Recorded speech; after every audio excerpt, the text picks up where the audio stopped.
Hello, Algebra 1 students. In this section, we are going to be talking about solving quadratic equations by factoring. Okay, so in the previous two sections, we talked about factoring trinomials.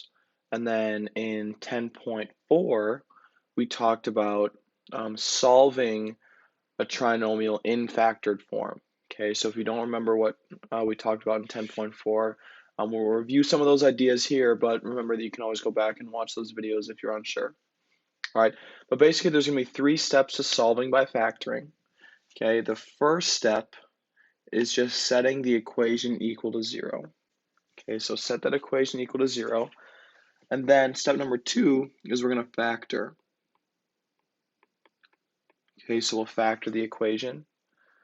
And then, again, from 10.4, we talked about something called the zero product property. Okay, and then we're going to use that to get our answers. So we have four examples here. Okay, we'll take a look at the first one. And we have x squared plus 7x plus 10 equals 0. Okay, so this is already set equal to 0, so we don't need to worry about the first step.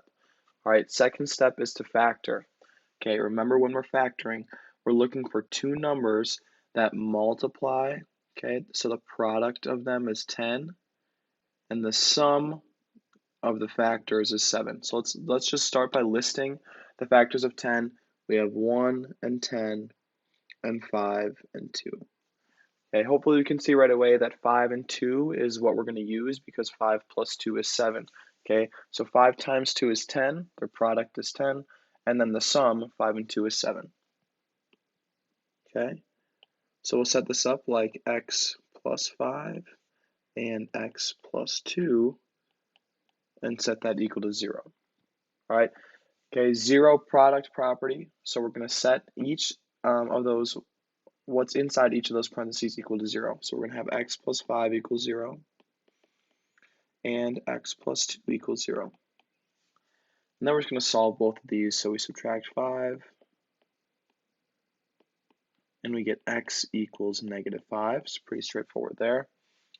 Same thing on this side, but we're going to subtract 2. And we have x equals negative 2. Okay, so our two answers are x equals negative 5 and x equals 2. All right, let's take a look at the second example. And as you can see, I changed it. So you might have m squared minus 6m equals 54. And if you do, just change that to m squared minus 3m. All right. So first step of our process is setting this equal to 0. Okay, so right now this is equal to 54. So to get it equal to 0, we have to subtract 54 from both sides. Okay, so subtract 54, subtract 54. That becomes 0 over there, and we have m squared minus 3m minus 54 equals 0. All right, so we look at this new trinomial we have m squared minus 3m minus 54. So when we factor it, which is the next step, we're trying to figure out what two numbers multiply together to give me negative 54, and we'll add together to give me negative 3. Okay, so because this number here is negative, I know that one of these factors has to be positive and one of them has to be negative. So what we can do is we can list the factors of 54. So we have 1 and 54. We have 2 and 27. We have 3 and 18. And we have 6 and 9. All right, so hopefully we can kind of see that none of these first three are going to work, but we can make 6 and 9 work if we make the 9 negative.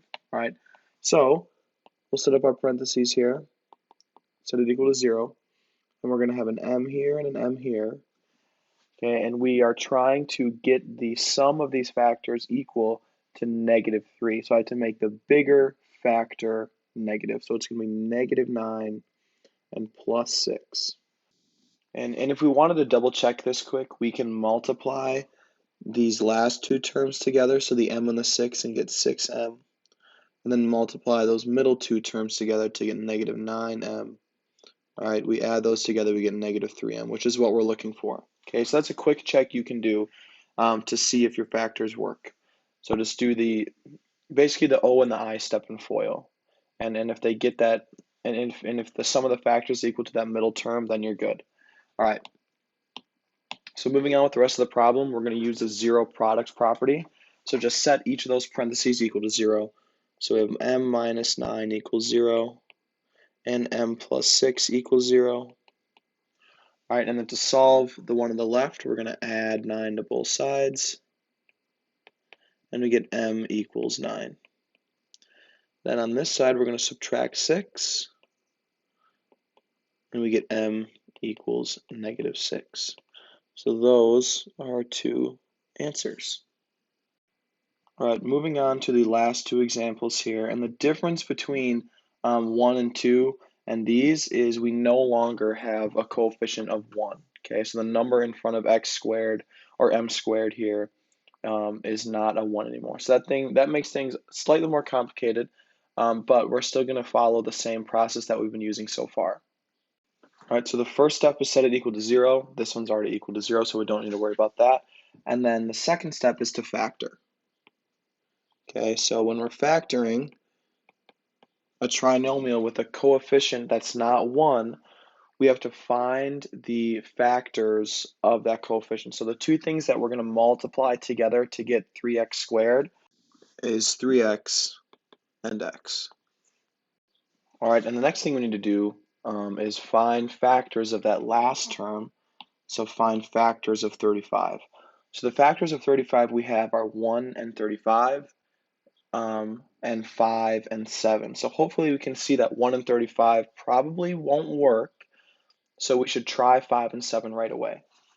All right, so we have plus 5 and plus 7. All right, and then to double check this, remember we can do that O and the I step in FOIL. So if we do the O step in FOIL, we'll get 21x.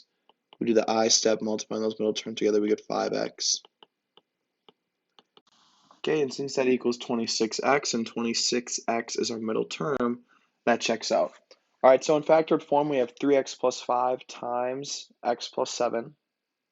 All right, and then we're going to use the zero product property and just set what's inside each set of parentheses equal to 0. So we have 3x plus 5 equals 0,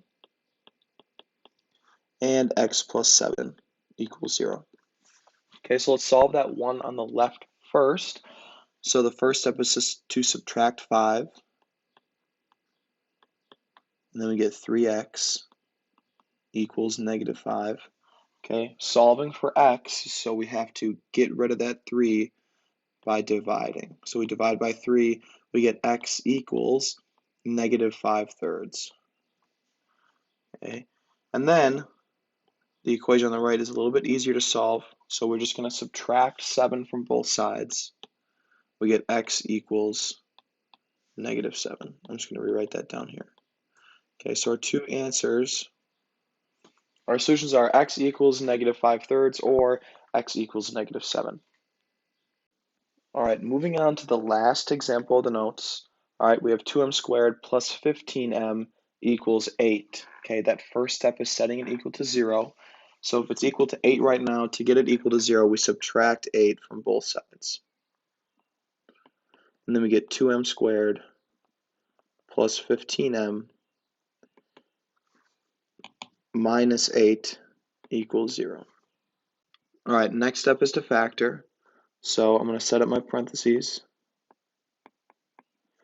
And again, we have to list the factors of 2m squared. So the two numbers, or the two things we're going to multiply together to give me 2m squared, our only options are 2m and m.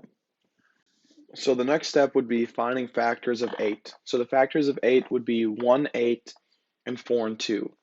All right, and since 8 is negative, all right, we know that one of those, since we have a negative 8 here, we know that one of those factors has to be negative. All right, and again, this process is trial and error, but if we think about it, okay, we're going to end up multiplying this 2 by this term over here, and then whatever number here by this term right here, we want 15m. All right, if we put a positive 8 here and a negative 1 here, when we multiply the outside terms together, we get 16m. Multiply the middle terms together, we get negative 1m. and that equals 15m. So this checks out. Okay, so kind of having some number sense there. Again, this is trial and error, so you could plug in any combinations of 2 and 4 or 1 and 8 until it works. But maybe kind of explaining, what I was thinking about could help you maybe get to your solution a little bit quicker. All right. So again, now that we have the factored form, all we have to do is use that zero product property. So we just set 2m minus 1 equal to 0 and m plus 8 equal to 0. So for the first step on the left, I'm going to add 1 to both sides. And I get 2m equals 1. Divide by 2. I get m equals 1/2. Okay. On the right side, I just subtract 8, and I get m equals -8.